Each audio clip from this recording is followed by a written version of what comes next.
Buenas tardes a todos. Gracias por acompañarnos en este tercer encuentro, en este ciclo de charlas en el marco del programa Alianza del Pastizal.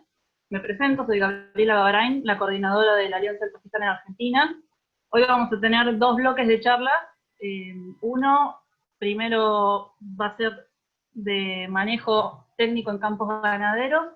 Después de esa charla vamos a dejar un espacio para preguntas y después las otras dos charlas se van a dar juntas y va a haber otro espacio para preguntas.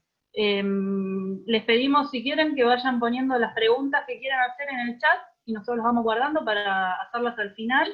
Y por favor les pedimos a todos que dejen los micrófonos y las cámaras desconectadas para mejorar la calidad de conexión. Ahí van a ver que hay una encuesta, por favor complétenla, así vemos más o menos las proporciones de los que estamos en este encuentro. Y bueno, primero va a hablar Pablo Preliasco. Él es ingeniero agrónomo, especialista en manejo de sistemas pastoriles, es el coordinador del programa de ganadería sustentable de la Fundación Vida Silvestre y asesor del grupo de reservas privadas con ganadería. Así que Pablo, cuando quieras.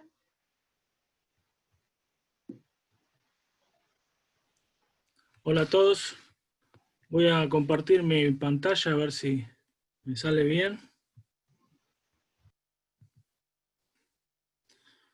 Podemos mirar el auditorio que tenemos.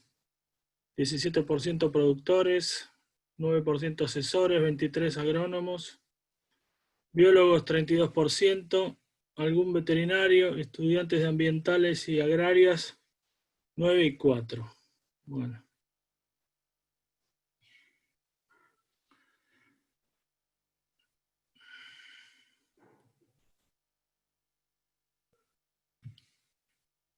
¿Ven todos y me oyen bien? Perfecto. Bueno. Todo bien, perfecto, Pablo. Me aparece una barrita acá que me molesta. Disculpen. Bueno, la mando para abajo. Bueno, hoy mi tema es el manejo de pastizales por ambientes y conservación de la biodiversidad. A ver si puedo pasar las diapos. Ahí está. Bueno, para ponernos un poco en contexto antes de ir a la separación por ambientes, en la Fundación Vida Silvestre nosotros buscamos conciliar producción y conservación. Y en esa búsqueda, no sé cómo hacer para pasar de diapositiva. Se me colgó esto. A ver.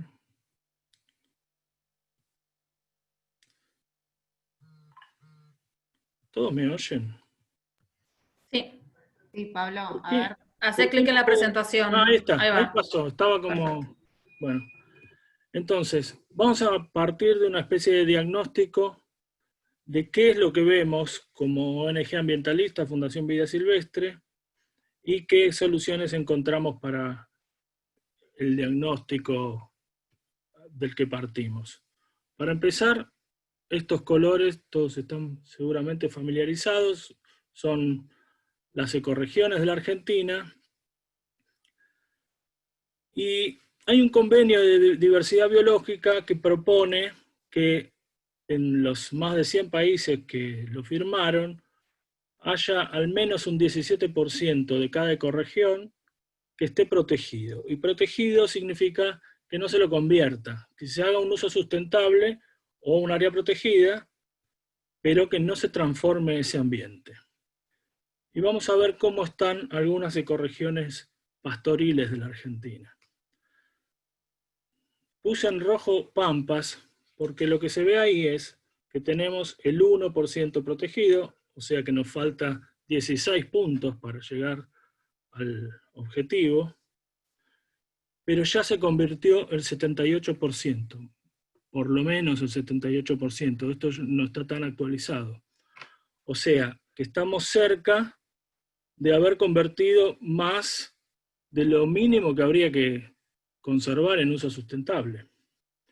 Y el Espinal, que es la zona de Ñandubaizales del sur de Corrientes, norte de Entre Ríos, los algarrobales que había en Santa Fe y Córdoba, y los Caldenales de San Luis y La Pampa, también ya la mitad se ha convertido a otros usos, entonces, y no hay áreas protegidas de ese ambiente, así que vale la pena buscarle la vuelta para que eso se pueda conservar para el futuro. Todo en un contexto en que la Argentina tiene el 90% de la tierra en manos privadas. Y lo aclaro porque cuando uno habla con colegas de otros países, la situación de ellos no es la misma. Por ejemplo, en Estados Unidos el 40% de los pastizales pertenecen al Estado, sea el Estado nacional o los estados que componen Estados Unidos, pero como sea, hay mucha tierra fiscal. Y entonces sobre esa tierra fiscal el Estado decide cómo se maneja. Se alquila a los farmers. En otros países como por ejemplo Perú, que hace poco tiempo creó un área protegida en el Amazonas gigantesca de 1 millón de hectáreas, ¿por qué lo hacen? Porque la tierra es fiscal. En Argentina no hay esa oportunidad. Tenemos que trabajar sí o sí con los privados. ¿Y cuál es la visión entonces? Básicamente y en criollo podemos decir que lo que estaba, que siga estando. Entonces, para la ecorregión pampeana, que es la que está ahí pintada de verde, este es el ensamble de fauna y flora que debería estar. ¿Podemos convivir con esto y hacer una excelente ganadería muy rentable? Van a ver que sí. Y en otras ecorregiones también. Esto es el Chaco húmedo, que tiene extensas zonas de pastizales y toda esta riquísima biodiversidad. Se puede hacer ganadería ahí y conservar todo. Y de hecho, entre el auditorio hoy está el dueño de un campo que ha demostrado que se puede hacer ganadería y conservar todo esto. El espinal, la misma situación, es incluso más fácil que en la región chaqueña. El Chaco seco, capaz que sea un poco más difícil, pero también hay una búsqueda de un camino en el que la ganadería y la vida silvestre puedan convivir. Con lo que no se convive es con estas situaciones. La biodiversidad acá se perdió. En estos paisajes agrícolas, cuando uno busca vida silvestre ahí, encuentra malezas, encuentra plagas, encuentra las especies más oportunistas que han sabido desarrollar su ciclo de vida ahí, como peludos, zorros, palomas. Y grupos de insectos, algunos muy beneficiosos, como la fauna del suelo, la micro y mesofauna del suelo, o los polinizadores. Eso es una biodiversidad funcional. Uno puede tener un grupo de insectos o de animalitos que conviven con la agricultura, pero eso no es conservación de la biodiversidad en los términos en que hace falta que un país conserve su vida silvestre. Por ejemplo, esto.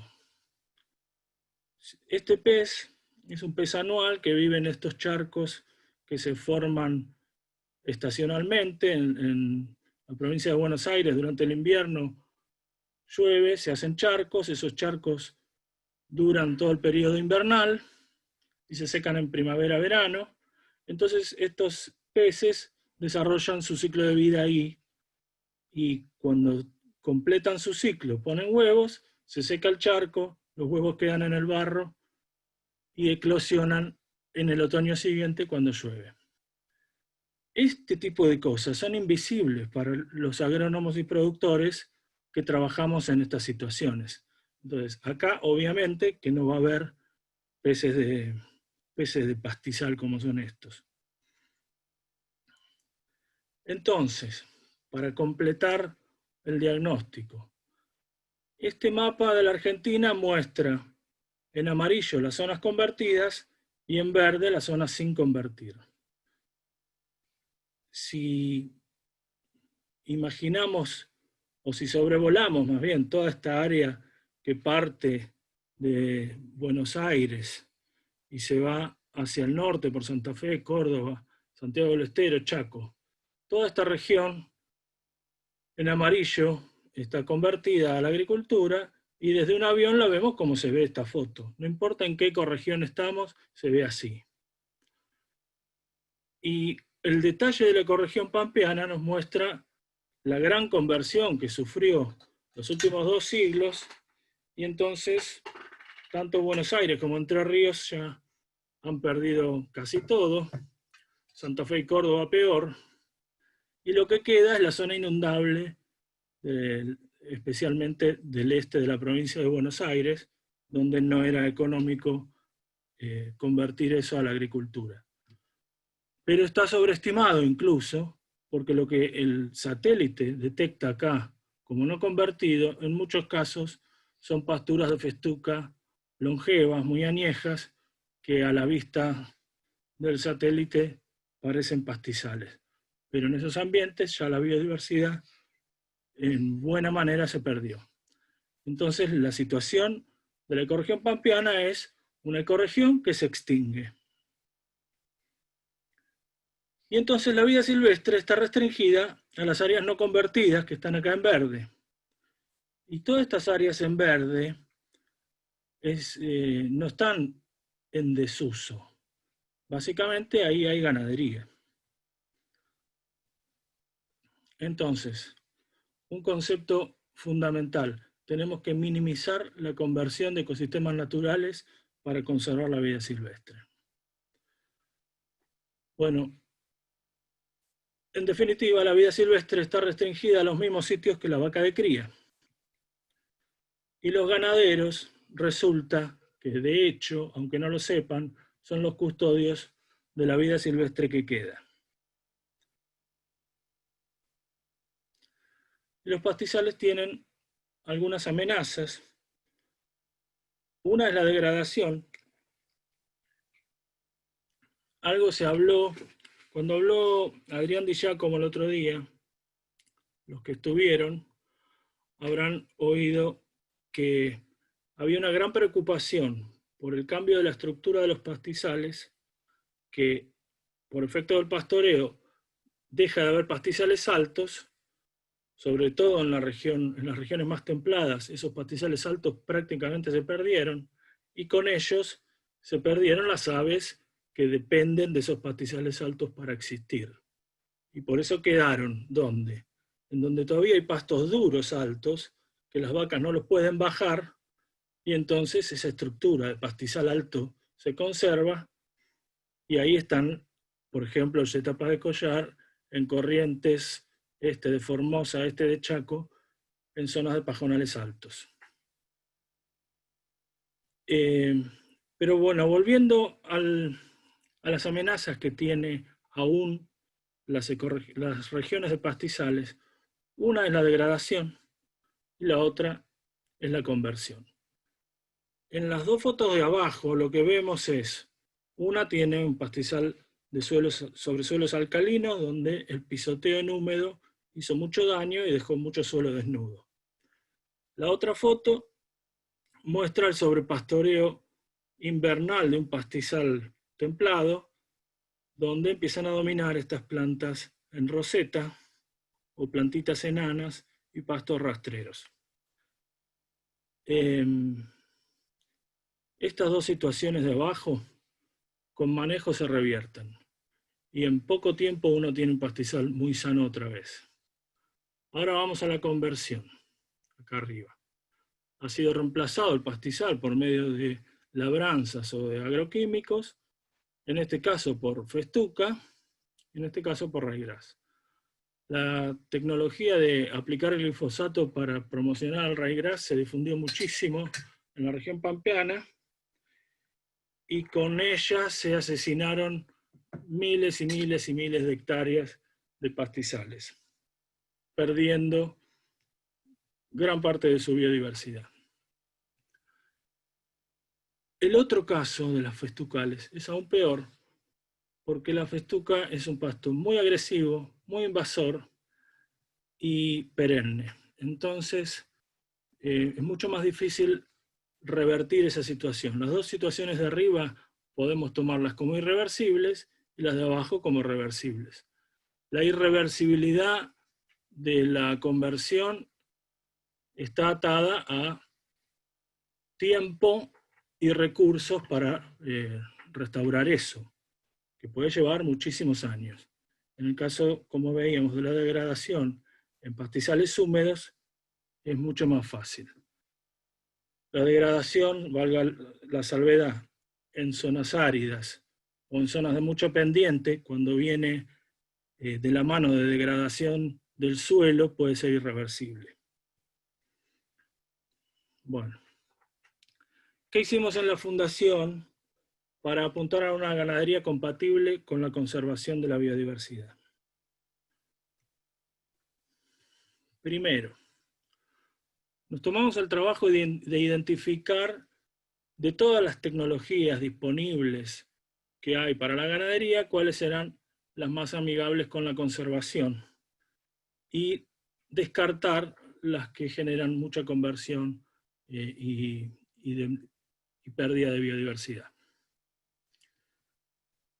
Una vez identificadas esas tecnologías, las pusimos a prueba en campos demostrativos de ese manejo sustentable, y como a esos campos, que son obviamente empresas privadas, les fue bien y se entusiasmaron, algunos de ellos dieron un paso más y se convirtieron en reservas de vida, refugios de vida silvestre o reservas privadas donde hacen ganadería y además conservan la vida silvestre. En esos campos se hacen capacitaciones y además esta charla, por ejemplo, es parte de esas capacitaciones que hacemos. Y entonces, todos los años, desde hace ya más de 10 años, estamos llevando productores, asesores, estudiantes de agronomía y de otras carreras, y de carreras ambientales también, a formarse y aprender de todo lo que hay en estos campos ganaderos que conservan la vida silvestre. Y obviamente surgen preguntas, y esas preguntas las llevamos a la academia para que se haga alguna investigación necesaria del ajuste de la fauna y flora con la ganadería. A los que les interese, está disponible toda esta información de la que voy a hablar ahora en el kit de extensión para las pampas y los campos, que es esto que se ve en la imagen. Se lo pueden bajar gratis de este link, es fácil, vidasilvestre.org.ar/kit. Y ahí tienen una serie de materiales.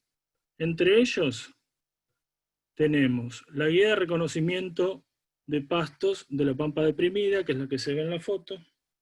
Hay otra guía para Corrientes, centro-sur de Corrientes, que la hizo el INTA de Mercedes. Hay otra para la región del Chaco húmedo y otra para la región del Chaco seco. Así que, salvo el espinal de Caldén, el resto quedó bastante metido dentro de esta información.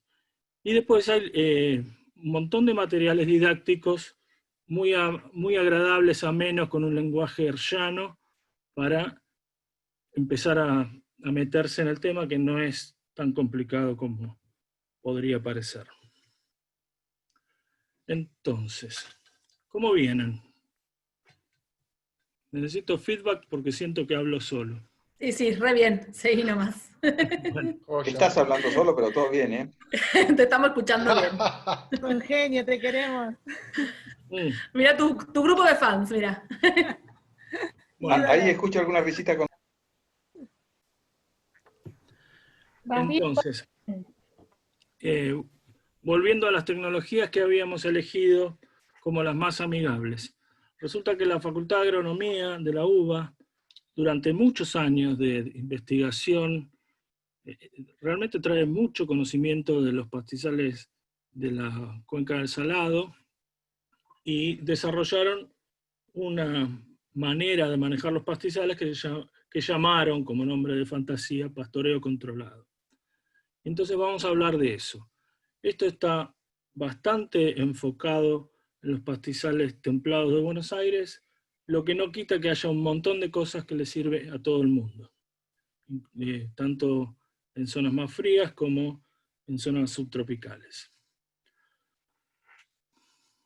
Se concentran los animales en pocos rodeos numerosos. Esto quiere decir que lo que se está haciendo es usar el apotrenamiento del campo para manejar pasto y no para apartar categorías o pelajes.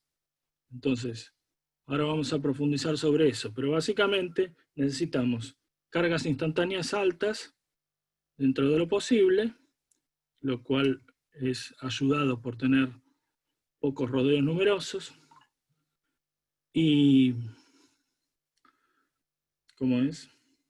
Y los potreros, a diferencia de cómo se suele manejar por ahí en zonas subtropicales, que es muy común ver un potrero con las vacas preñadas cabeza, otro potrero vacas preñadas cola, otro potrero vaquillas de 1 año, otro potrero vaquillas de 2 años, otro potrero las vacas negras preñadas, en el otro las pampas preñadas. O sea, hay un montón de razones por las que usar alambrados para apartar cosas, y acá lo que se está proponiendo es usemos los alambrados para manejar el pasto.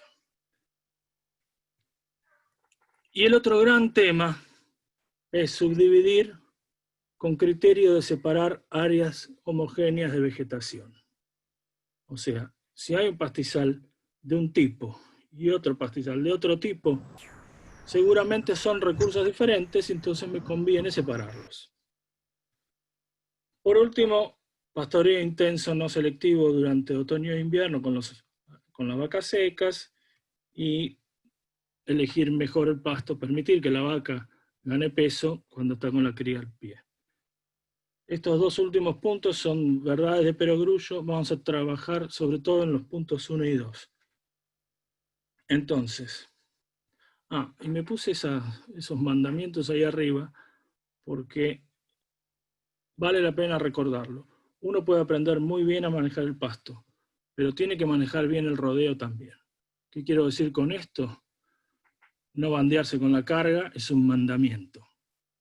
Destetar temprano es otro mandamiento. Si yo voy en invierno y me encuentro con las vacas con la cría al pie, no hay manejo del pastizal que corrija eso. Entonces, destetes tempranos, ajuste de carga. Y después, obviamente, el entore cuando las vacas están ganando peso, no antes. Entonces, normalmente es noviembre, diciembre, enero la época de entore. Y por último, durante el invierno, cuando hay menos oferta, la carga tiene que ser la mínima. Entonces, dando por entendido que estamos cumpliendo con esos mandamientos del manejo del rodeo, nos enfocamos en concentrar los animales en pocos rodeos numerosos. Y para entender esto, vamos a mirar esta curva. En rojo son días de descanso, en azul son días de ocupación de un potrero. Entonces, a ver si con el cursor, ustedes ven el cursor, ¿no? ¿Ven que estoy en el punto 1, 0? No, ahora sí, ahora sí. Bueno, lo que estoy mostrando ahí es que si yo tengo un solo potrero y todo el rodeo en un solo potrero, tengo 0 días de descanso. Si yo a ese potrero, estamos hablando de potreros por rodeo, ¿no? Entonces, imaginemos que tengo las vaquillas de recría. Entonces, tengo un potrero para las vaquillas de recría. Tengo uno solo, quiere decir que no le doy descanso en ningún momento. Si lo divido al medio, entonces tengo medio año de descanso y medio año en utilización. Yo por ahí lo muevo muchas veces de un lado al otro. Pero en definitiva la cantidad de días que el potrero está en descanso son la mitad del año. Saltamos a 4 parcelas por rodeo. O sea, dividí en 4 el potrero de las vaquillas. ¿Qué quiere decir eso? Que entonces yo tengo el 75% del año, ese potrero está en descanso. Y el 25% del año, ese potrero está con vacas arriba. Y en ese caso, obviamente, la carga instantánea va a ser 4 veces mayor. Pero eso no importa porque después tiene 3/4 del año en descanso. Obviamente, rotando, o sea que el descanso no va a ser 3/4 parte del año, sino por ahí un mes, por ahí 2 meses o 3 meses, después se pastorea, después otros 2 meses y así. Pero en definitiva, yo logro que ese potrero descanse 3/4 partes del año si lo dividí en 4. Y es lo mismo que decir que si yo voy a ese campo, voy a encontrar 3/4 partes del campo vacío y 1/4 con las vaquillas. ¿Y eso por qué es importante? Porque a la vida silvestre le sirve, no solo al descanso de los pastos, sino que si hay un ñandú anidando y va a estar mucho tiempo ese ambiente disponible para él y sin vacas, va a poder cumplir su ciclo mejor que si está entre las vacas. Entonces está disponible 3/4 partes del campo para la fauna, porque va a estar, no solo no la molestan las vacas, y la estructura del pastizal va a estar más alto porque está en descanso, sino que además no va a estar la gente y sus perros jodiendo, porque a la fauna la molesta mucho que le ande pasando la gente con los perros alrededor. Entonces, a partir de 4 parcelas por rodeo, lo que ocurre es que después aumenta cada vez menos profundamente con cada división, hasta que después de 8 parcelas prácticamente la curva es asintótica. ¿Qué quiero decir con esto? Que por cada rodeo que tengo en el campo, tengo que tener 4 a 8 parcelas para rotar. Y si tengo más de 8, porque yo soy un creyente casi religioso en el pastoreo racional Guasán, estoy poniendo más alambre del que necesito. Entonces pongámosle un poquito más de cabeza a esos sistemas de pastoreo y tratemos de manejarnos entre 4 y 8 parcelas por rodeo. Y otra reflexión, si quiero apartar la vaca de primera cría de la vaca general, tengo que disponer por lo menos de 4 parcelas para destinarle a esa vaca de primera cría. Bueno, ya vimos entonces lo de concentrar animales en pocos rodeos. Ahora nos vamos a las subdivisiones que se efectúan con el criterio de separar áreas homogéneas de vegetación. Entonces, ahí están las áreas homogéneas de vegetación. Cada uno en su región tendrá otras, pero esto es lo más común en la cuenca del Salado. Tenemos loma, media loma, bajo alcalino y bajo dulce.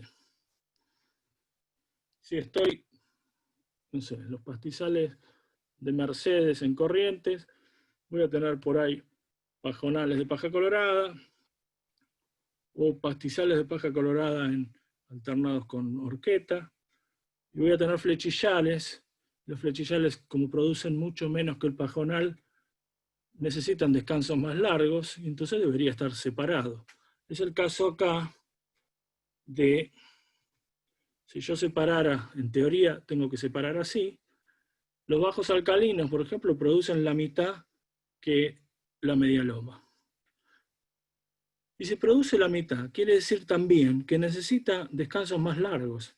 Yo no le puedo dar esos descansos más largos si está junto con la media loma. Porque cuando la media loma está para comerla, al bajo alcalino le falta y ya le eché las vacas. Y el bajo dulce es un ambiente que produce solo en verano y no en invierno, lo mismo que el bajo alcalino. Son ambientes, por ser bajos, que tienen pocas especies de crecimiento invernal, producen sobre todo en verano, con humedad. Y el bajo dulce recibe agua de los ambientes aledaños. Entonces funciona con mucha más lluvia que la que llueve en el lugar. Y como está regado, produce mucho más. Y si produce mucho más, entonces lo tengo que comer más rápido. Si no separo, esas cosas no las puedo hacer. Por otro lado, lomas y medias lomas tienen pastos de verano y de invierno, y ese recambio de especies de verano por las de invierno, acá en las zonas templadas, yo lo puedo manejar, y lo debo manejar si quiero aprovechar bien mi campo. En la práctica, ¿cómo lo veo? Acá tengo, por ejemplo, una pizarra con los potreros antiguos de un campo, con los alambrados convencionales, y acá el administrador del campo dibujó los ambientes y cómo lo fue dividiendo después con eléctrico a los ambientes. Hoy es mucho más fácil porque disponemos de Google Earth. Entonces, yo miro mi campo, acá está el perímetro, y lo que veo es que esto es distinto de esto. Yo estoy en mi casa sentado en la compu y veo esto que no es igual a esto. Y esto que no es igual a esto. No sé qué es, pero ya puedo empezar a especular que merece ser separado. Entonces puedo practicar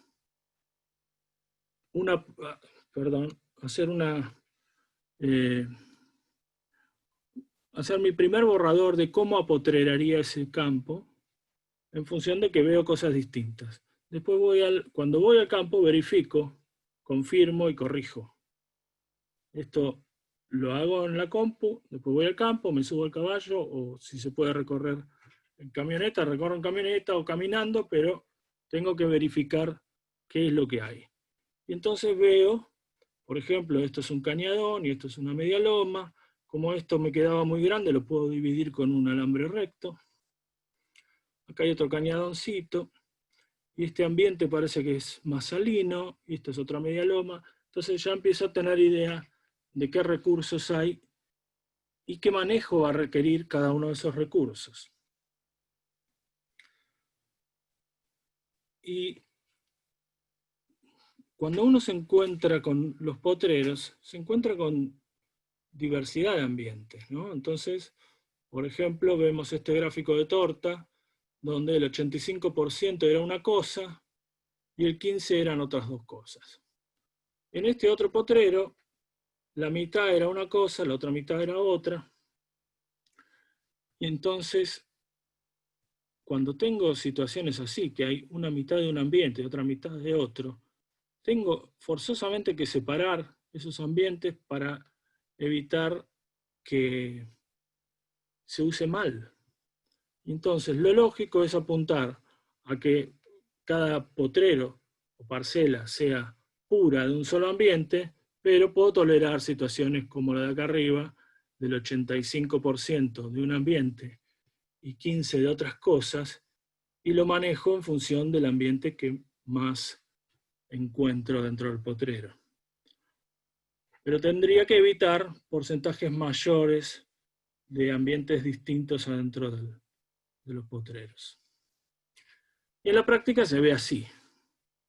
Acá se separó un bajo dulce de una media loma con un eléctrico de 2 hilos. Si me preguntan hoy, prefiero un eléctrico de un solo hilo porque ataja igual a las vacas y no tengo el riesgo de manear animales.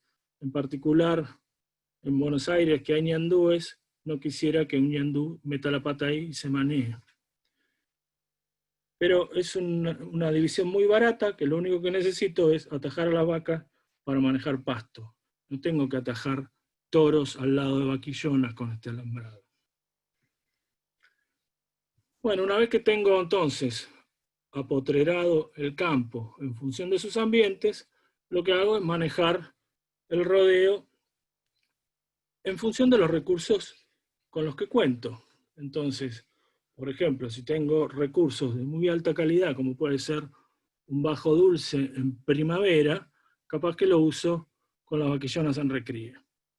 O si tengo un bajo alcalino pasado para pastorear, y bueno, tengo vacas destetadas, puedo aprovechar ese recurso con esa categoría. Entonces, estoy usando los recursos de la manera más eficiente, no solo porque le asigno un recurso de una calidad determinada a una categoría que requiere determinadas características de alimentación, sino que además estoy pudiendo manejar las necesidades que tienen esos pastizales.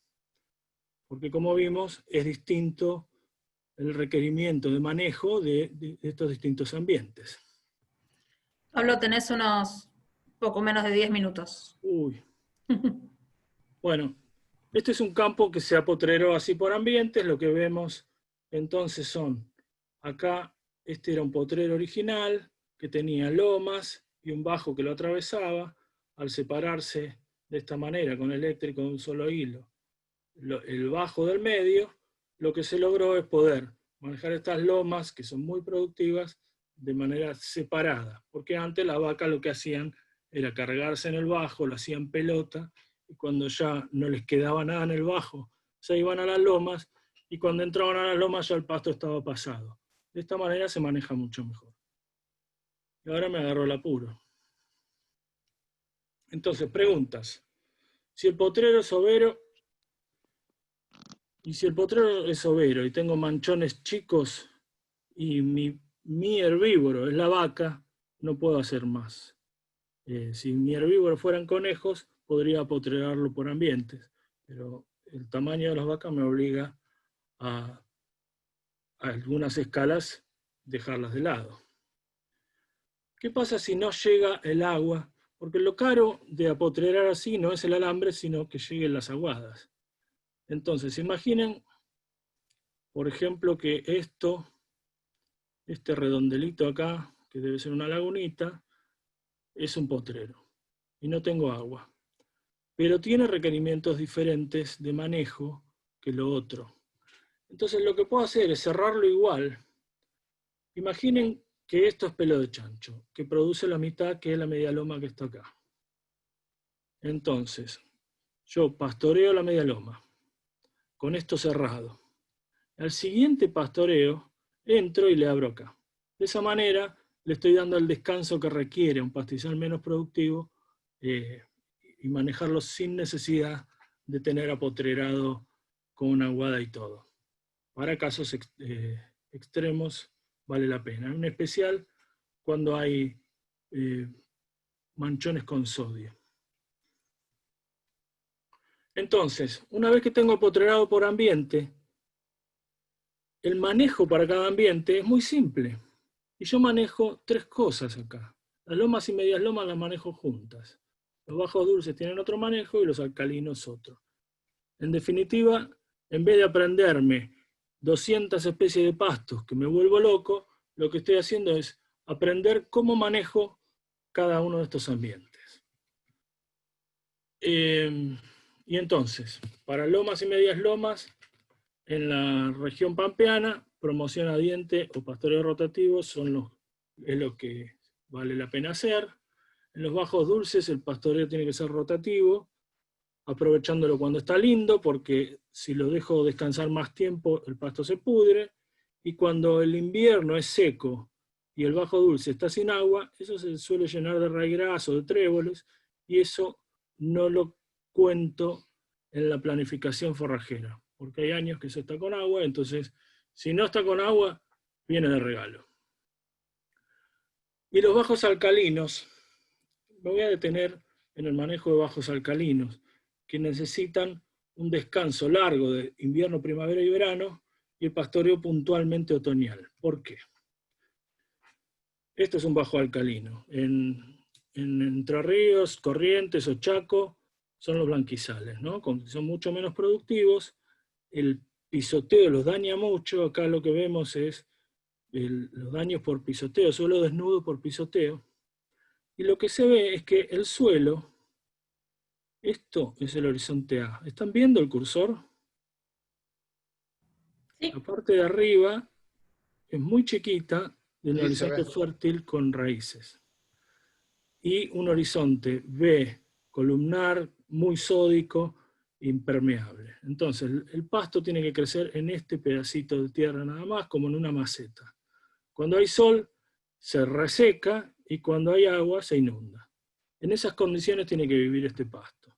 Entonces, no es cuestión de echarle la culpa a este pasto que es de baja calidad, qué porquería de pasto. La porquería es el suelo, y el pasto es el único capaz de crecer en esas condiciones. Pero ¿qué pasa? Acá hay un ascenso capilar de sales cuando el suelo está desnudo y le pega el sol. Entonces el manejo debería ser para que se cubra bien de brosa y de vegetación viva durante las épocas de más calor. Entonces, un descanso muy largo de primavera y verano. Y cuando llega el otoño, que el sol ya no es tan bravo, en días que hay buen piso, lo pastoreo. Si hay mal piso y marcan la pezuña, tengo que sacar las vacas. El peón ya sabe que si no hay piso, las vacas hay que sacarlas inmediatamente porque a esto la pezuña lo daña mucho más que a otros ambientes. Con el manejo ese lo que logramos es que el pH baje, la infiltración aumente, la salinidad disminuya, y entonces el ambiente empieza a funcionar con más agua, con más infiltración y con menos salinidad. En definitiva, otros pastos, no solo este, pueden crecer ahí. Y es lo que se ve en esta curva. La curva roja muestra el crecimiento de un campo de pelo de chancho durante muchos años, hasta que empezamos con este manejo de dar descansos que permitan cubrir el suelo y acumular materia orgánica. Lo que pasó es que empezó a producir más, con picos mucho más altos, pero además se achicó el bache invernal, se achicó muchísimo, quedó en un mes cuando antes tenía 3 meses, y eso es porque ingresaron pastos de crecimiento invernal, básicamente lotus y raygrass. Simplemente con manejo, mejorando las condiciones físico-químicas del suelo. ¿Qué hubiera pasado acá si hubiéramos sembrado una pastura? Este ambiente se inunda, y en esos periodos de inundaciones, que por ahí hay un año que se inunda mucho y otros años no hay inundación, pero el año que se inunda mucho, capaz que mi pastura se moría. Y estos pastos que evolucionaron en ese ambiente siguen ahí. Para las lomas y medias lomas, lo que se propone es o rotativo o promoción a diente. ¿Qué es la promoción a diente? Es evitar ese uso de glifosato que está tan difundido. ¿De qué manera? Acá lo que se ve es las curvas de crecimiento de pastos de invierno y de los de verano. La promoción lo que busca es tener más pastos de calidad en invierno, o sea que esta curva acá se haga más alta y más temprana. ¿De qué manera se logra? Lo que te venden es echarle glifosato en febrero. Entonces removés todo este pasto de verano, la luz llega bien y arrancan antes los pastos de invierno. Si nosotros, en vez de echar glifosato, lo que hacemos es darle un pastoreo muy intenso en la misma época que hubieran echado el glifosato, también removemos esto, entra más luz, se adelanta el crecimiento de las invernales y entonces tenemos más pasto de calidad durante el invierno. Pero lo interesante es que el glifosato, como mata a los pastos perennes, hace que en verano no tengamos esto que se ve acá. Tendríamos otra cosa. Entonces, ahí tenemos la floración de los pastos de invierno durante la primavera, la floración de los pastos de verano durante todo el verano, y comparado con el uso de glifosato, pasa esto. Nosotros... Pablo, tenés Sí. muy poco tiempo porque tenemos 2 charlas más y varias preguntas. No me apuro, ya me falta poco. Dale. En la promoción a diente, las especies siguen estando todas. Entonces, durante el invierno tenemos los pastos de invierno, como se ve acá arriba, que es muy parecido a haber usado glifosato, un pasto de mucha calidad para recrías, para vacas flacas o lo que quieras. Las vacas cuando empiezan a parir. Florecen los pastos de invierno durante la primavera, a diferencia de lo que es con glifosato, acá tenemos un montón de especies, muchas perennes floreciendo, y en el caso de haber usado glifosato, lo único que hay floreciendo ahí es raigrasa. Y en verano, cuando no usamos glifosato, tenemos todos los pastos de verano. ¿Qué pasa cuando usamos glifosato? Esto pasa. A la larga se llena de gramón o de setaria, de pastos de muy baja calidad y de baja productividad. Entonces, haber gastado en glifosato encima nos hace producir menos pasto durante el verano. Otros resultados que tiene todo este manejo. Se captura gases de carbono. Hay una altísima eficiencia en el uso de la energía fósil porque prácticamente no se usa el tractor más que para echarle tierra a los bebederos. Y hay resultados económicos en el largo plazo que son superiores a las tecnologías más de insumos, que es la charla que viene la semana que viene. En definitiva, lo que vamos a ver la semana que viene, junto con esta charla, es que distintos tipos de modelos de manejo podemos tener sin nada de conversión, pero en pastoreo continuo, con baja producción de carne y pérdidas económicas. Manejar muy bien el pastizal, reemplazando un pedacito chiquito para hacer un sorgo o alguna reserva de más calidad, nos permite aumentar mucho la producción de carne, con resultados económicos muy buenos, y secuestrar carbono y el riesgo climático muy bajo, porque los pastos están adaptados al ambiente donde viven. En los sistemas más intensivos, reemplazamos el pastizal natural, así que la biodiversidad se pierde. La producción de carne puede ser mayor, pero las ganancias económicas pueden ser iguales o menores. Y en estos sistemas se emite carbono en vez de capturar, y el riesgo climático es muy alto, porque si me llueve mucho y se inunda el campo, o si hay una sequía y yo invertí en pasturas o verdeos, puedo perder mucho. Comentarios de cierre. ¿Se puede producir conservando la biodiversidad? Estas tecnologías de procesos no se venden y por eso no hay una promoción. Si yo prendo la radio, nadie me está vendiendo aprenda a usar el pastizal. Lo que me están vendiendo son semillas, bidones y bolsas de semillas y de fertilizantes. Ahí es donde el Estado y las ONGs tienen que actuar volviendo a la idea de que hay tecnologías de procesos que nadie vende y por eso está desbalanceada la oferta, que hay que volver a ellas. Volver o desarrollarlas. El desbalance de la presión comercial es enorme.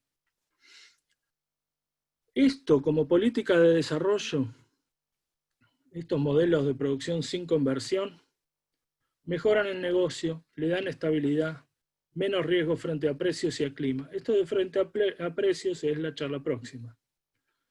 Se conserva la vida silvestre y las tradiciones, se arraiga, la ganadería arraiga a la gente en el campo, a diferencia de la agricultura que la expulsa. Mantiene los servicios ecosistémicos como infiltración, purificación de agua, bajar la velocidad de escorrentía, regular la profundidad de napas. Se contribuye con los compromisos de bajar emisiones y de alcanzar las metas de 17% de áreas protegidas por ecorregión. Se recupera la imagen natural de las carnes argentinas, previniendo de posibles barreras pararancelarias, y esto es certificable. Se independiza la producción de la provisión de insumos y es compatible con grandes y pequeños productores. Y los resultados equivalentes para otras ecorregiones seguramente sean bastante demostrables. Eso es todo. Muchas gracias. Buenísimo, Pablo. Hay muchas felicitaciones en el chat y varias preguntas. Voy a tener que elegir algunas porque no tenemos demasiado tiempo. Hay algunas que tenían que ver más con sistemas capaz en otras regiones, que de última te pueden consultar por mail. Ahí dejé tu mail en el chat. Hay una consulta de Germán que dice, tiene un campo en Provincia de Buenos Aires que siempre fue trabajado con soja, maíz, sorgo y demás, en el cual hay un bajo de unas pocas hectáreas que nunca fue sembrado. aunque sí se pasó el disco hace unos pocos años, un par de veces. Pero la vegetación ya empezó a crecer nuevamente. La pregunta es, ¿cómo puedo saber qué nivel de degradación tengo en esa zona y si vale la pena protegerlo? Y cómo restaurarlo con el fin de que albergue la mayor biodiversidad posible. Bueno, el nivel de degradación se va a ver en la abundancia de gramón o de pastos anuales o de malezas. Siempre vale la pena conservarlo y manejarlo bien por el hecho de que, como vimos, la ecorregión pampeana está casi desaparecida y esos relictos de pastizal que quedan en las regiones agrícolas tienen muy alto valor porque es lo último que queda en esas regiones. Hoy nos queda el este de la cuenca del Salado con pastizales y después pedacitos de bajos y de cositas en las zonas más agrícolas como el norte de la provincia, ¿no? Entonces sí vale la pena manejarlo, conservarlo, se va a revertir, con buen manejo la degradación que pudiera tener se va a revertir, así que vale la pena. Buenísimo. Nicolás Rey pregunta si se puede combinar pastoreos en franjas dentro de cada área homogénea. Sí, totalmente. De hecho, no me dio el tiempo, pero hay una franja en el campo que les mostré, los ñanduces, que venía de una promoción con glifosato hace muchos años. Nosotros dejamos de usar glifosato y pasamos a promociones a diente, y eso está todo dividido en franjitas. Entonces, la recría de vaquillona se hace ahí, y lo que estamos logrando ahí es, en torno a los 15 meses, con 3 vaquillas por hectárea, mientras se va recuperando ese pastizal y cada año tiene más especies, tanto invernales como de verano perennes, que es el indicador. Yo necesito aumentar las especies perennes del pastizal. Buenísimo. Hay 2 preguntas sobre alambrado, así que te las hago juntas. ¿Cómo es el tema del alambrado si el rodeo es mixto, vaca-oveja? Y si se puede separar de otra forma que no sea con un alambrado eléctrico. Bueno, ese es el gran problema que tiene este manejo en Uruguay, por ejemplo. Cuando uno trabaja con ovejas, tendría que hacer alambrados que atajan ovejas, y eso es carísimo. Entonces, yo lo que haría es, si me interesa trabajar de esta manera, restringir a las ovejas a un sector del campo donde tenga alambrados convencionales, y el resto subdividirlo con eléctricos y tener a las vacas sin las ovejas. O en todo caso, con ovejas muy aquerenciadas a algún sector. Pero se dificulta mucho con ovejas. ¿Y la otra pregunta era? Si hay otra forma de separar los ambientes que no sea con alambrado eléctrico. Y no, la verdad que no encuentro. Nosotros hemos teorizado mucho en campos muy grandes, uno puede forzar ese tipo de cosas con la disponibilidad de agua. Entonces cerrar una aguada y forzar a que se queden en un sector y no en el otro, pero es para extensiones muy grandes. Y si no, en campos más de campesino, se pueden hacer enramadas y ese tipo de materiales, pero la verdad que el eléctrico es una herramienta muy sencilla de poner y muy barata, que lamentablemente no es respetado por las ovejas. Hay eléctricos que atajan ovejas, ¿no? Es cuestión también de darse un poco más de maña. En ese caso van a tener 3 o 4 hilos. Buenísimo. Otra pregunta, ¿cómo recomiendan estimar las raciones? ¿Por cortes? ¿Por análisis de imágenes satelitales y NDVI?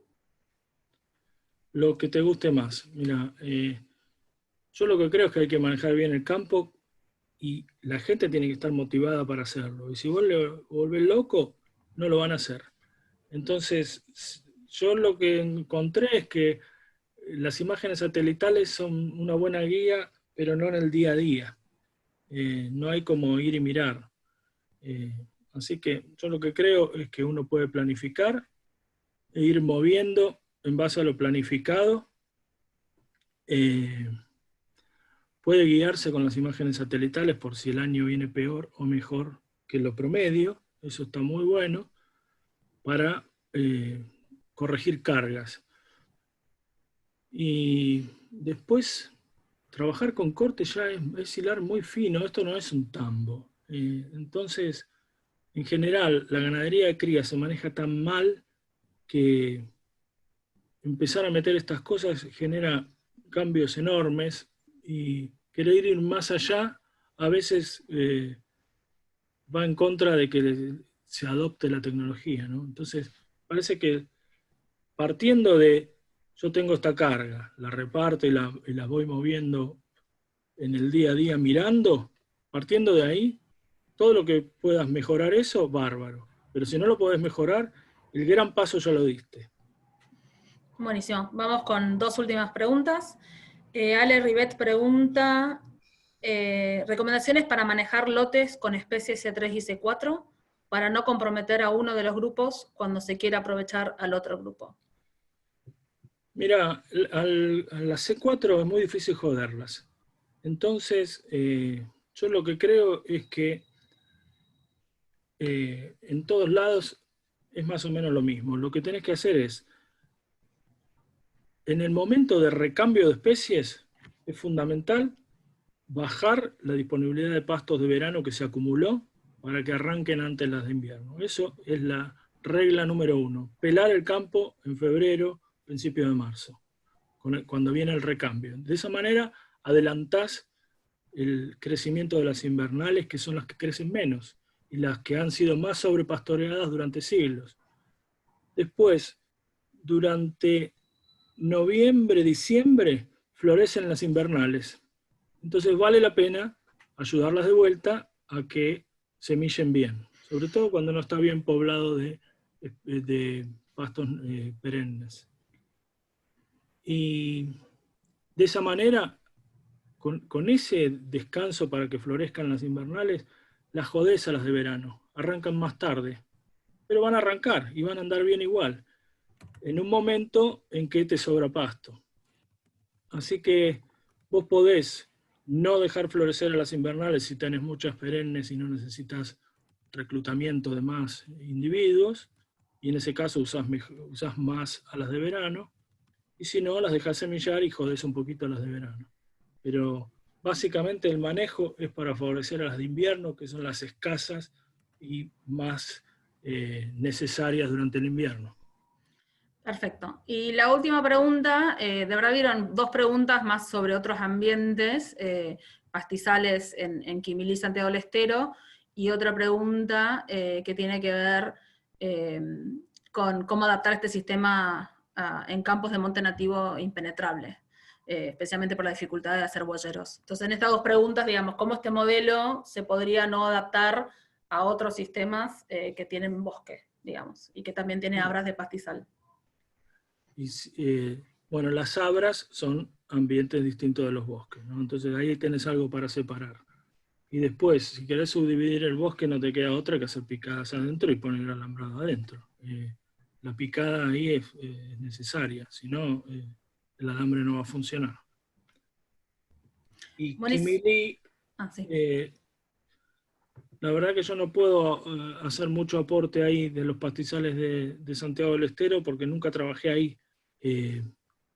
Pero si son pastizales de tipo caños de AIBE, lo que necesitan es de vez en cuando algún fuego para que no se arbusticen y descansos que que en general se los trata bastante mal, ¿no?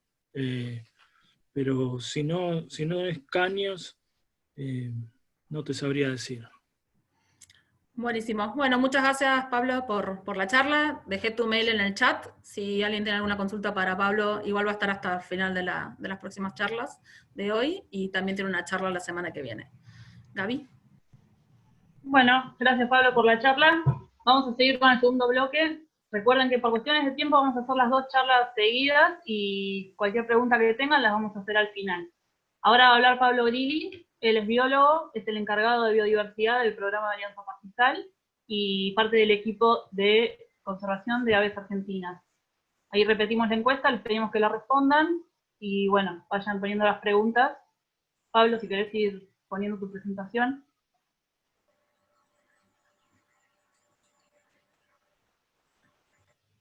No sé si Pablo se nos congeló. Bueno.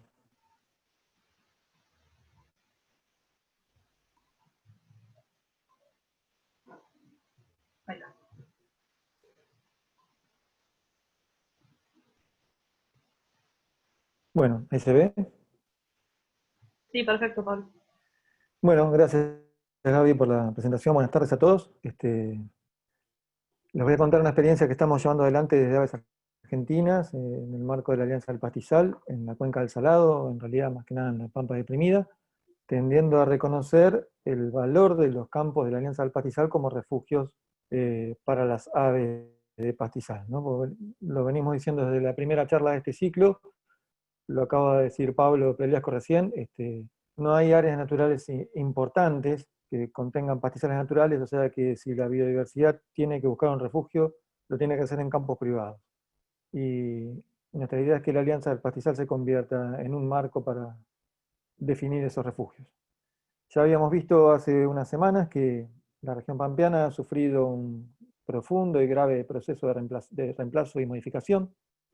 Esto llevó a la extinción de especies, a la extinción a nivel global o extinción a nivel nacional de diferentes especies de aves, como estas dos que estamos viendo acá, el chorlo esquimal y el yetapachico.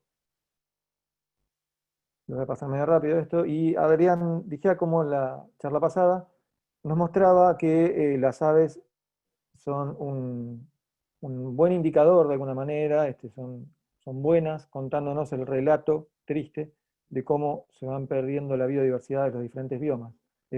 Los pastizales de Argentina son el bioma que tiene más especies amenazadas. Con esta preocupación como motivación es que surge la Alianza del Pastizal, tendiendo a que los campos obedezcan al manejo que básicamente acaba de resumir Pablo Preliasco, que genera, además de buena hacienda, una variedad de paisajes y de ambientes y una enorme cantidad de formas de vida nativas, originales de esos pastizales que necesitan esa heterogeneidad. No me voy a extender para nada con esto porque lo acaba de explicar Pablo, pero el manejo es clave. Y ha sido clave desde hace mucho tiempo y ha sido reconocido por muchos especialistas, mostrando que la biodiversidad se apoya en ese tipo de manejo, encontrando la heterogeneidad que hace falta. Así que nosotros desde Aves Argentinas y en el marco de Alianza nos dispusimos a salir a buscar información un poquito más ajustada acerca de cómo las aves responden a los diferentes manejos, usando como ejemplo, digamos, los campos de Alianza del Pastizal. Nos dispusimos a comparar campos que integran la Alianza del Pastizal contra campos que no están formando hoy parte del programa. Les pusimos este nombre, digamos, ¿no? Campos con pastoreo rotativo y controlado y campos con pastoreo continuo, para diferenciarlos.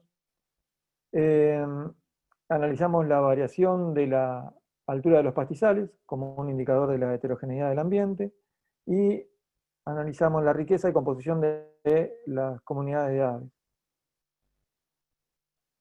Lo que esperábamos originalmente, antes de arrancar el estudio, era que los campos con manejo rotativo, los campos miembros de Alianza, tuvieran una mayor altura del pastizal y a su vez una mayor variedad de alturas, y que exista dentro de esos campos una riqueza más alta y una abundancia también más alta de aves de pastizal.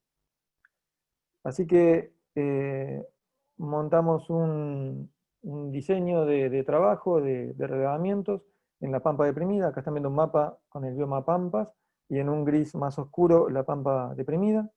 En 3 sectores de la Pampa Deprimida, A, B y C, dispusimos muestreos en los campos. No sé si se llega a ver, pero hay unos triangulitos negros que indican que son campos de Alianza y unos triangulitos blancos que indican que no son de Alianza, para poder trazar comparaciones válidas. Los campos estaban relativamente cerca unos de otros, ¿no? Y en cada uno de esos campos medimos la altura de la vegetación y registramos todas las especies de aves vistas y oídas. Bueno, los resultados nos mostraron en primera instancia que la heterogeneidad de la vegetación se apoya mucho más en los campos que son miembros de Alianza, en donde hay una mayor altura promedio y una mayor heterogeneidad, que en los campos que no son de Alianza, en los campos donde no existe esta forma de manejo. Y ese panorama tan variado en el paisaje de los establecimientos permitió que se establecieran, o por lo menos nosotros hayamos podido registrar, unas 80 especies de aves, con una buena abundancia de especies de aves de pastizal, que son específicas de pastizal, y algunas de ellas amenazadas, contra lo que sucedía en los campos con pastoreo continuo, en donde registramos 55 especies de aves nada más, y hay una mayor abundancia de aves que no son propias de los pastizales. Hicimos un análisis estadístico que permite relacionar los sitios muestreados, o sea, los campos de alianza, que son estos triangulitos negros, y los campos que no son de alianza. Se distribuyen en este gráfico de acuerdo a la forma en que comparten sus ensambles de aves. Y lo que vimos es que todos los campos de alianza están más o menos agrupados, y en ellos se hacen presentes las especies amenazadas que podemos encontrar en la pampa deprimida, ¿no? El espartillero enano, el espartillero pampeano, el chorlopampa y el tachueli canela, entre otros, ¿no? También hay otras especies que son específicas de cierto tipo de pastizales, aunque no están amenazadas, como el verdón.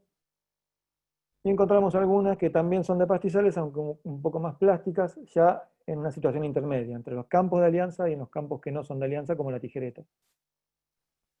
Ahora, los campos que no son de alianza terminaron agrupados entre sí en una agrupación bastante más laxa, bastante más dispersa, con una importancia centrada en especies que o son de pastizales muy cortos y a veces hasta degradados, como las cachirlas, o que ni siquiera son específicos de pastizales como el carancho, que es una especie de rapaz tan plástica que puede estar, de hecho está, en buena parte de las ciudades de Argentina, ¿no? O sea, es una especie que puede estar en todos los ambientes.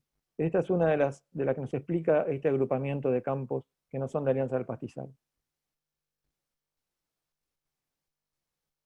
Así que, básicamente esto que recién empieza para nosotros como línea de trabajo, lo que apunta es, a lo que apuntamos, es a empezar a reconocer un ensamble de aves que nos hable de qué tan sano están los pastizales de un establecimiento ganadero en función de la abundancia, sobre todo, de las especies que están de la línea media hacia la derecha, que son especies específicas y sensibles de pastizal, y algunas que son específicas de pastizal pero no tan sensibles, de alguna manera.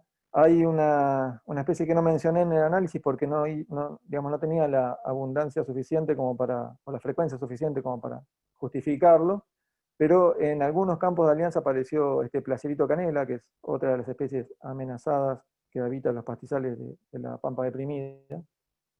Y por otro lado, también estamos buscando este ensamble de especies, que nos habla de ambientes degradados o pastizales, a nuestro entender, no del todo bien manejados, ¿no? Así que esta es una línea de trabajo que queríamos presentar en este ciclo de charlas que estamos en desarrollo en este momento, y que, bueno, recién comienza, así que falta mucho, pero ya nos empieza a mostrar algunos resultados que son prometedores. Nada más por mi parte, creo que había dicho que iba a ser breve, así que creo que cumplí.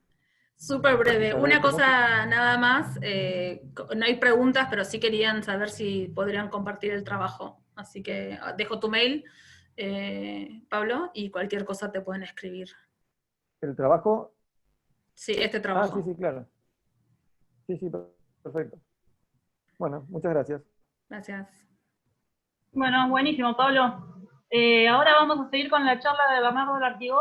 Él es biólogo y forma parte del programa de paisajes terrestres de Fundación Vida Silvestre, y va a hablar de la reintroducción de las vizcachas como estrategia de conservación en un campo ganadero. Ahora Hola, vamos. ¿qué tal? Ahí va. No puedo iniciar el video, me han bloqueado, me parece. ¿Puede ser? Creo que la tenían Euge ustedes, ¿no? Yo la tengo, pero deberías poder, No, pero Bernie. sí, tendrías que poder, Bernie, no. ¿No te aparece compartir pantalla abajo?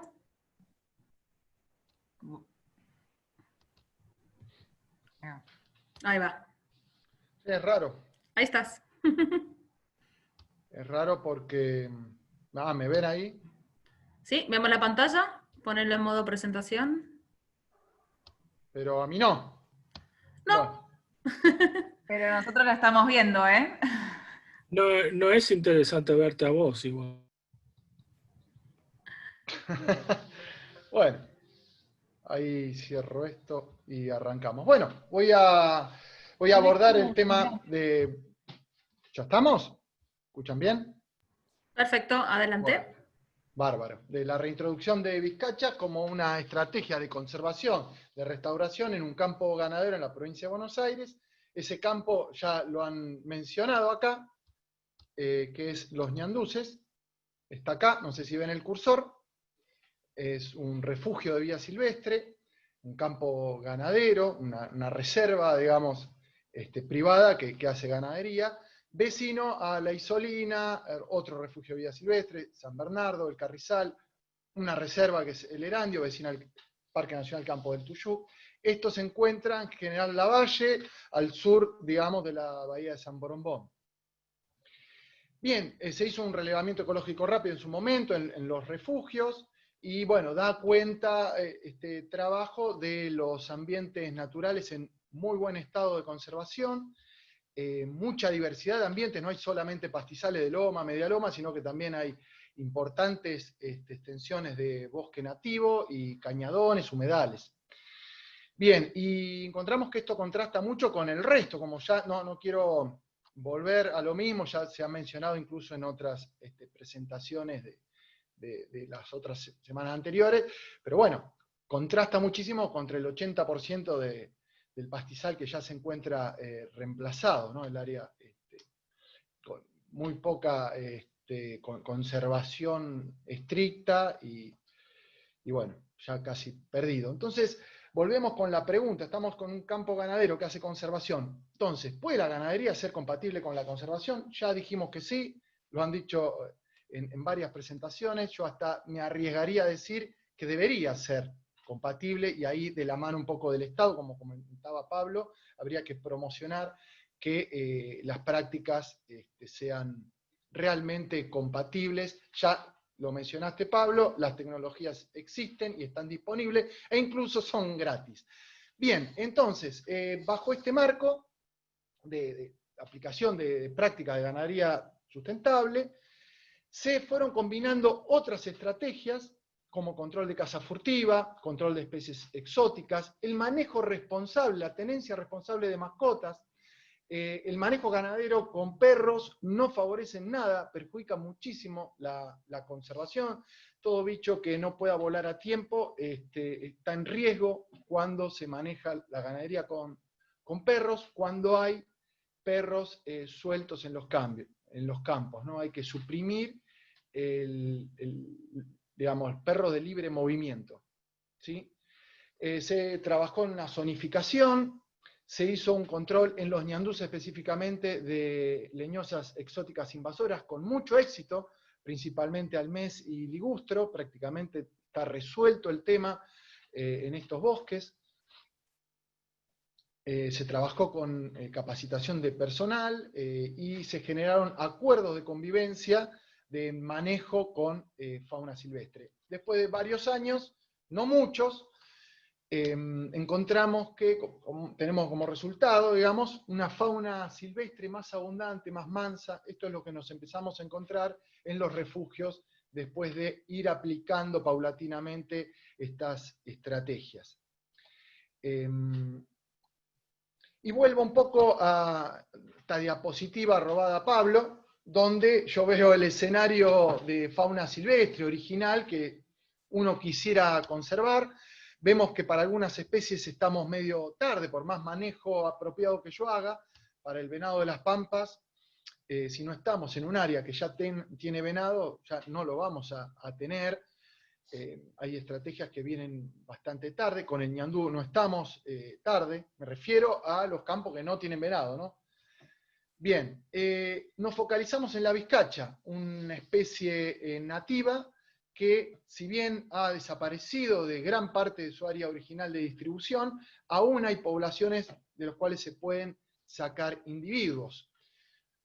La vizcacha, digamos, es una familia, dentro de la familia de las chinchillas, de los cuales actualmente hay 7 especies, hay 2 chinchillas, 4 chinchillones, toda en la zona cordillerana, y del género Lagostomus, o sea, vizcacha, solo una especie actualmente, ¿no? Es la que sobrevivió al Pleistoceno, donde hubo otras especies de vizcacha, más chicas que esta, y se extinguieron todas. Esta es la única que quedó, que sobrevivió a los grandes cambios del Pleistoceno hace 10.000, 15.000 años atrás. Acá tenemos la distribución Como vemos, una especie muy argentina, si se quiere.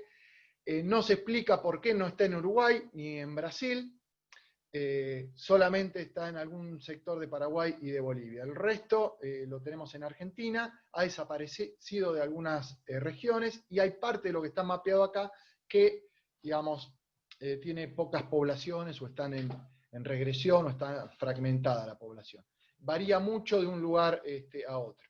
Bien, vamos al proyecto. El proyecto se elaboró, se presentó al organismo de aplicación, el OPDS. Se generaron una serie de recomendaciones, de mejoras, que permitieron, de hecho, mejorar el proyecto. Se hizo bastantes evaluaciones, de tipo incluso en cuanto a la biología y a la factibilidad de generar este trabajo en el refugio de vida silvestre Los Ñanduces. Finalmente se aprueba el proyecto en octubre de 2017, en la última versión. Se genera un expediente que da marco, digamos, legal al proyecto. Entonces, una vez que tuvimos el proyecto aprobado, fuimos a evaluar las distintas vizcacheras, sitios potenciales para hacer la captura, al mismo tiempo que se fue elaborando un corral de presuelta. Hicimos una liberación que se denomina blanda. No se liberaron directamente en el ambiente las vizcachas, sino que pasaron un corral primero de presuelta, con un tiempo de ambientación, y después se liberaron. El corral de 480 metros cuadrados estaba en una loma con tala. Se fue adecuando, se adecuaron algunas cuevas de peludo que había, se pusieron cámaras trampas, se instalaron unas trampas de captura viva de predadores, por si quedó encerrado en alguna cueva de peludo algún zorro o algún gato o algo que no hayamos visto. Se generó una madriguera artificial, la armamos, para que se alojen los animales recién llegados para los primeros días.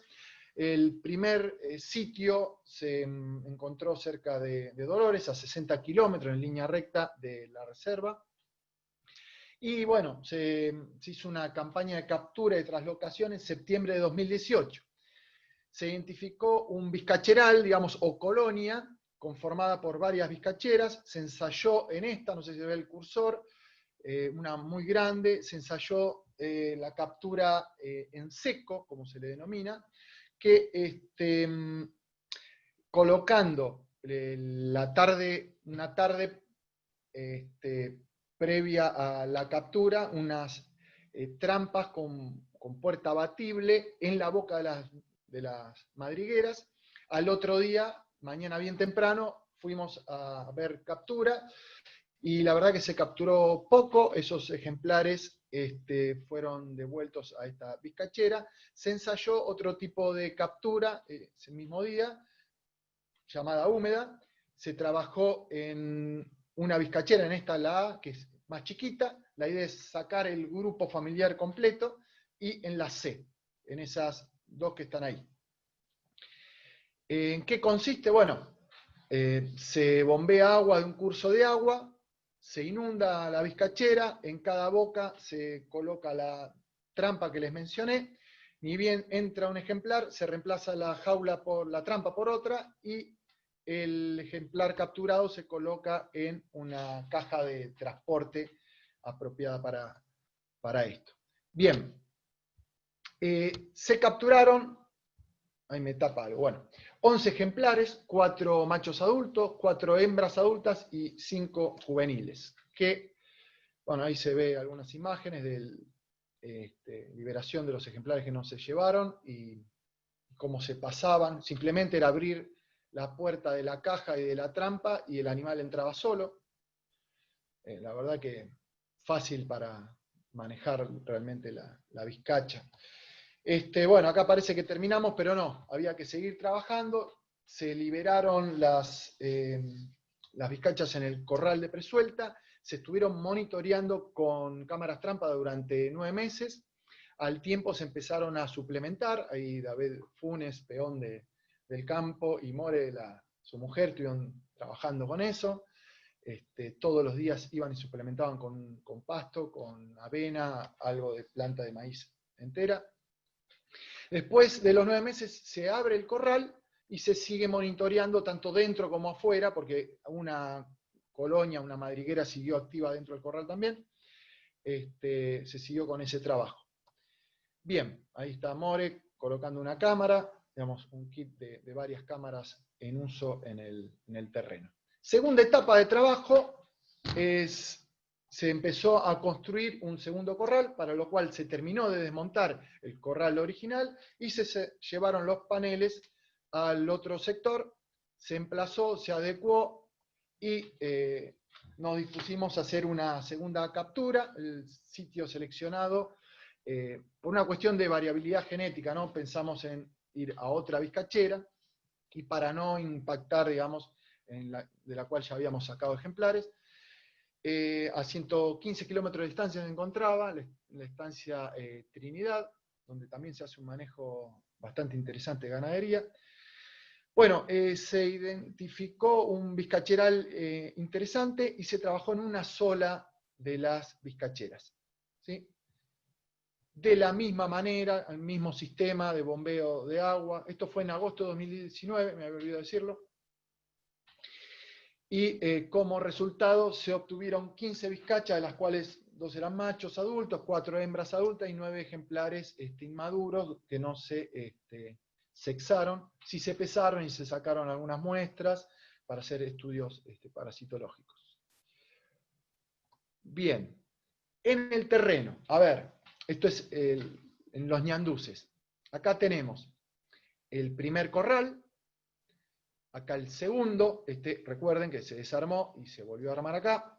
Estas vizcachas, las de acá, estuvieron 9 meses encerradas. Estas se pensaba ensayar que estén entre 3 y 4 meses en el corral de ambientación, y se iba a probar de liberarlas, pero bueno, hubo un par de protestas de vizcacha, algunas revolucionarias escaparon, y no cumplieron el tiempo de cuarentena. No obstante,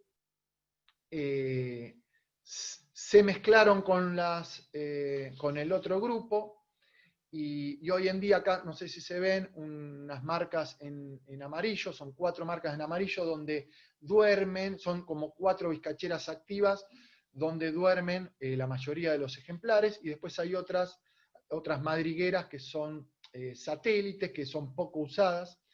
Esto se está estudiando con cámaras trampa, como les mencioné, se está estudiando con reflectoreos, aunque el último completo lo hicimos en febrero, después, bueno, vino la cuarentena y no pudimos seguir haciéndolo, pero bueno, se hacen reflectoreos a campo y búsqueda de indicios de cuevas, de fecas y demás, con lo cual eso ha logrado de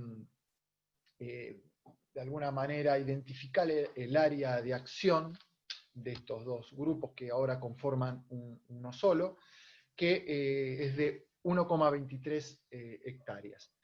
Esta foto de la derecha, una foto de febrero, veníamos con un invierno de poca agua, una primavera de poca agua, y el verano seguía sin llover, y sin embargo, a pesar de que la mayoría de las vizcachas pastoreaban acá, y de que es muy usado por la ganadería, de hecho, por acá atrás, no se ve, hay unos comederos, entonces, y unos bebederos, así que las vacas van seguido.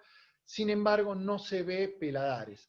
Sí, en la boca de las vizcacheras un poco. Pero bueno, estas son zonas medio abandonadas. Esto es una antigua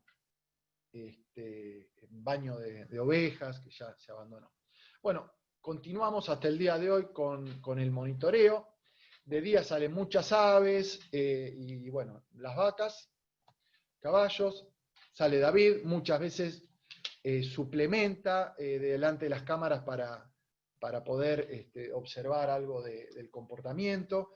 La mayoría del material es fílmico, tenemos muchísima cantidad de videos que nos permiten ver las interacciones entre los individuos, antagonismos y demás. Pero bueno, la verdad que se vienen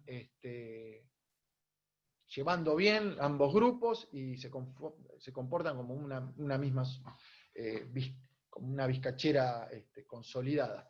En resumen, se han liberado 26 ejemplares, en una liberación que podríamos decir blanda, se siguen monitoreando, y al menos con los reflectoreos hemos detectado 32 ejemplares con algunas crías. No les mostré algunas crías que aparecían por acá.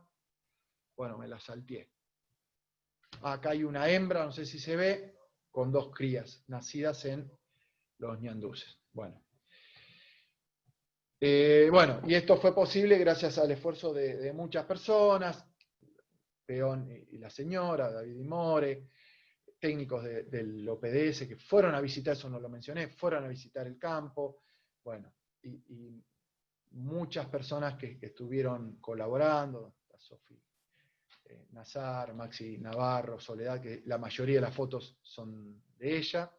Y toda esta estrategia fue coordinada por un especialista en manejo de fauna, que es Gustavo Aprile, que lo tenemos acá, y también coordinado mayormente en cuestiones de logística por Patricio McLaughlin, que es el encargado del campo, y a su vez es veterinario, así que un complemento bárbaro.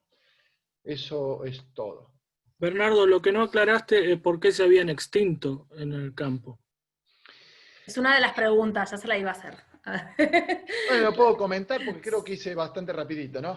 Sí, si querés dejar de compartir la pantalla, tratá de prender de vuelta el video, A ver así qué te pasa, vemos ¿no? la cara y te hago las preguntas. Ahí debería estar, ¿no? Sí, ahí te vemos. Perfecto. Bueno. Si querés contestar primero la que anticipó Pablo. Sí, se la ha considerado un enemigo, ¿no? Como a tantas otras especies. Fue considerada plaga y fue combatida. Y las pocas que fueron quedando se fueron cazando también para consumo, ¿no? La gente local gusta mucho la vizcacha y se fueron cazando también. Pero se ha bajado la población drásticamente por un combate que se hizo. Pasa que también, a la vez que se han combatido las vizcachas, se ha combatido a los cauquenes, que hoy los tenemos, el cauquén colorado, en peligro crítico, digamos. Parece que hay cuestiones que hay que reverlas. Hoy la vizcacha no está considerado plaga. Y a la vez que se han combatido las vizcachas, se han combatido los predadores. Y nosotros acá, el error o no que hemos cometido es, a diferencia que lo que se hace en restauración de sistemas con reintroducciones, como en África, que se hace a gran escala, primero se reintroducen las presas, los herbívoros, y cuando las presas tienen tamaños poblacionales importantes, se van incluyendo a los distintos predadores. Nosotros acá estamos metiendo al herbívoro, y ya tenemos, por el manejo que se viene haciendo en estos campos, un elenco interesantísimo de predadores. No solamente zorros, sino gato montés, que hay mucho, ahora se está viendo bastante, más que nada ligado al tema perro viene esto, ¿no? Cuando el manejo de perro fue adecuado, empezó a haber mucha más fauna, pero también muchas más presas, entonces en ese sentido creo que equilibramos. Gato montés, hurón, puma, hay una fauna muy interesante. También ha aumentado la cantidad de coipo, de carpinchos, de liebre, de ñandú, entonces por ahí podemos tener éxito. Pero la verdad que las vizcachas están en un escenario complejo, ¿no? Con un elenco de predadores no menor. Bernie, te empiezo con algunas preguntas. Quedó una de la charla, no sé si era la de Pablo Preliasco al final, pero tiene que ver con fauna, así que la guardé para acá. ¿Cómo manejar los chanchos silvestres? ¿Son un problema para los pastizales? Y bueno, también para algunas otras especies quizás. Eso lo puede contestar cualquiera, ¿no? Sí, son un gran problema, es una de las especies invasoras, dentro de las 100 especies a nivel global invasoras y problemáticas para la biodiversidad, está el chancho cimarrón o el jabalí. Para la producción ni hablar, es un problema que hay que controlar. No hay, si se pudiera erradicar, sería excelente. Yo creo que vamos a tener que empezar a controlar y ver qué pasa.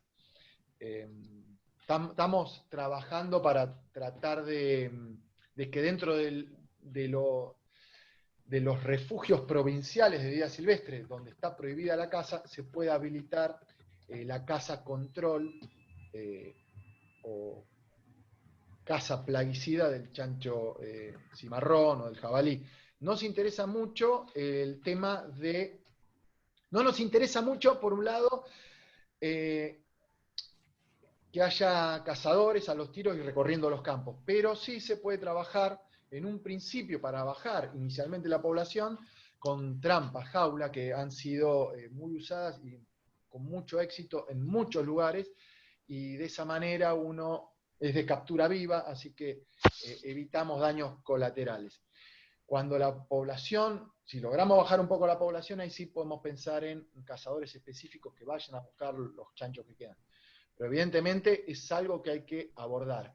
Si no, nos vamos a quedar sin vida silvestre, con mucho daño en la producción, sin venado. O sea, si sigue habiendo perros en el campo, si sigue habiendo chanchos en el campo, vamos a tener problemas ambientales y productivos. Bueno, una pregunta general, digamos, ¿cuál es el depredador tope de la zona, o depredadores topes de la zona? El puma es el predador tope, es una especie que está recién reingresando, ¿no es cierto?, en la región, en la llanura pampeana. Es una especie muy plástica, así que puede consumir roedores en un campo de maíz, y así que liebres también pueden controlar medianamente al chancho cimarrón, va a controlar. Es un predador del chancho cimarrón también. Es el predador tope. Antes teníamos como predador tope al gato montés, pero bueno, con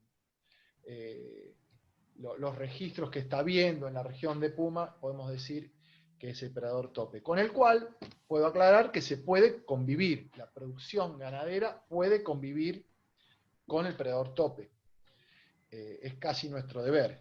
Es más, ovejeros conviven con poblaciones altas de puma en la Patagonia, y lo hacen con perros protectores, ¿sí? Perros especialmente entrenados, que prácticamente se creen ovejas, viven con la oveja, no atacan a fauna silvestre, sino que espantan al predador. Y eso probó ser muy efectivo para puma, zorro colorado, zorro gris y perro cimarrón o perro de libre movimiento.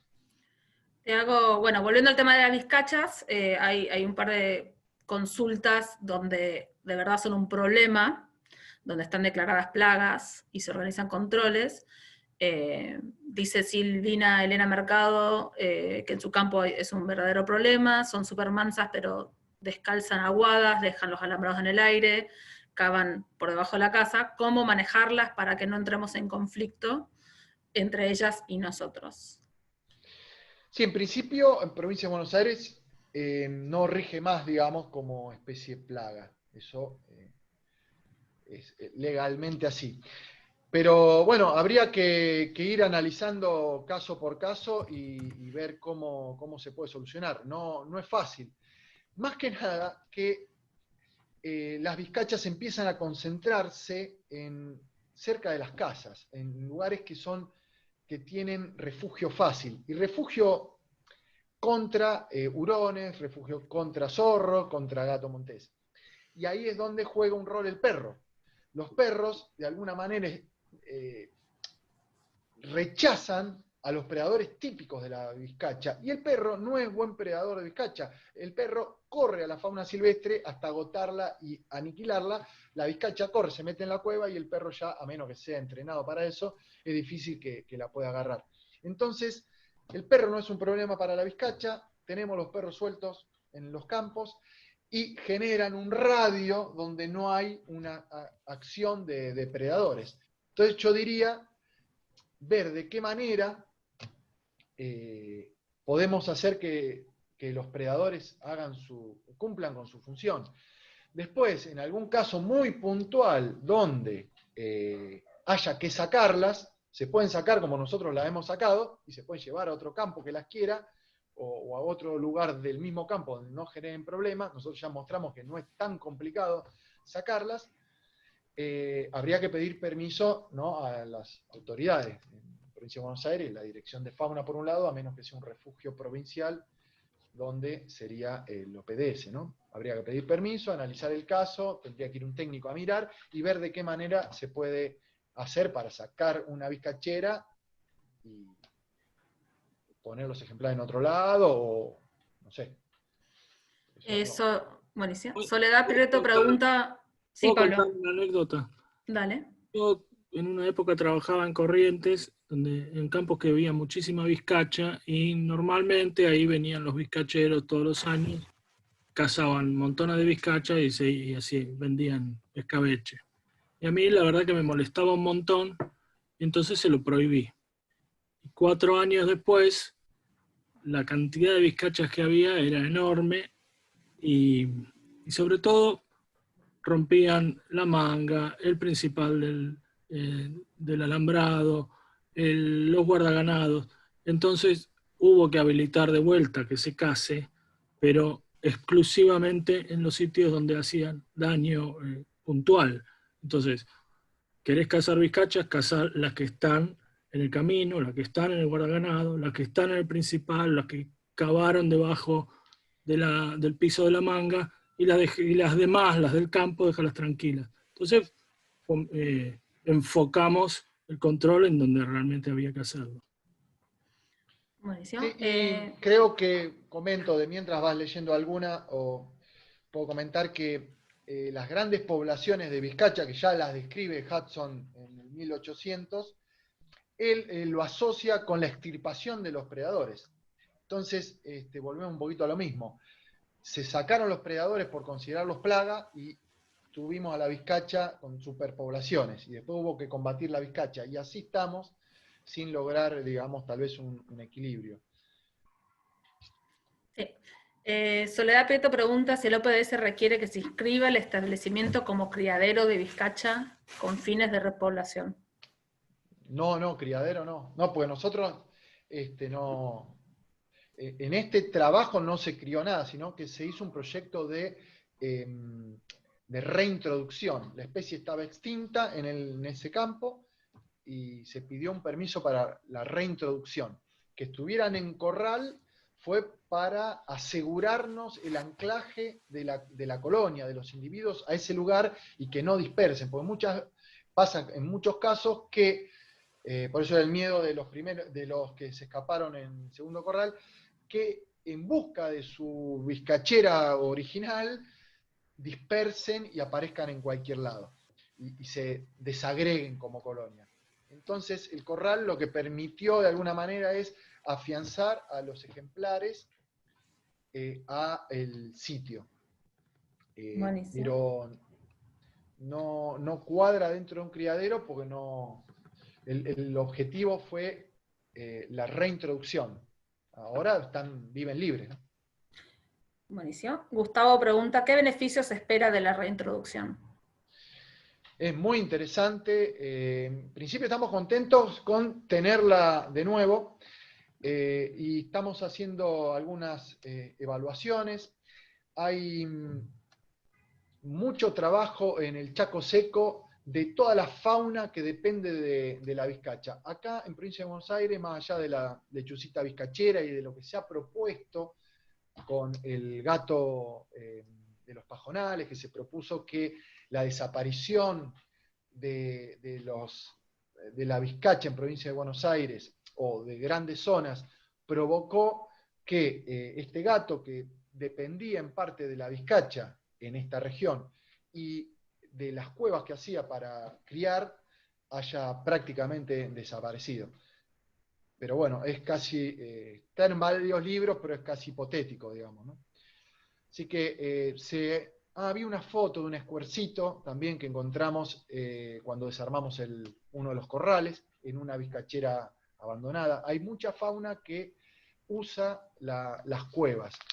Yo creo que falta mucho para entender de cómo funcionaba originalmente el ambiente. Hago un comentario que no es de la zona, pero me parece interesante. Hay una región de Córdoba y de San Luis donde coexisten 3 roedores grandes. Uno es la mara, otro el conejo de los palos, que está íntimamente relacionado con la mara, y otro la vizcacha.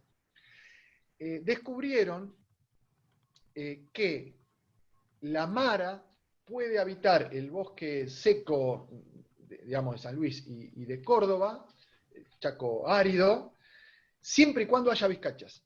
Si no hay vizcachas, no tiene esos microambientes, pequeños peladares que genera en el Chaco seco la vizcacha, y no puede desarrollar poblaciones viables la mara. El conejo de los palos sí. Entonces, hay eventos a veces de extinción que no están muy bien entendidos aún naturales en la vizcacha, que no tienen que ver con caza ni control de humanos. Y cuando desaparece la vizcacha, atrás de la vizcacha desaparece la mara de esa región.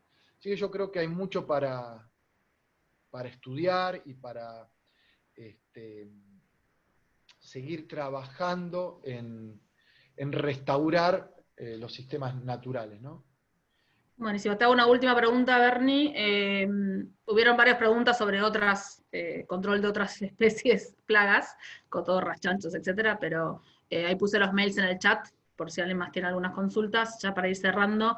La última pregunta es la competencia entre las vizcachas y las liebres en la provincia de Buenos Aires.